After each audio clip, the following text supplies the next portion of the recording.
со ИПА проект до подобрување на заштитата на животните, безбедноста на храната, како и соодветни информативни системи. Министерството за земјоделство, шумарство и водостопанство со поддршка од Европската Унија започна активности во спроведување на проектот. Целта на проектот е во насока на спречување на внесување и појава на карантински штетни организми, употреба на производи за заштита на растенија во процесот на производство на храна и добиточна храна.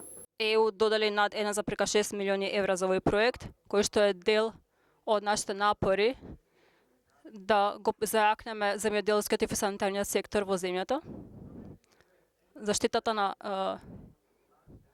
растенијата, безбедноста на храната и животните е еден од клучните економски и земјоделски приоритети. Реализацијата на кампањата започнува со подигнување на свеста за благосостојба на животните со акцент на стерилизирање и чипирање, а исто така предвидени се работилници и едукативни настани со деца од најрана возраст.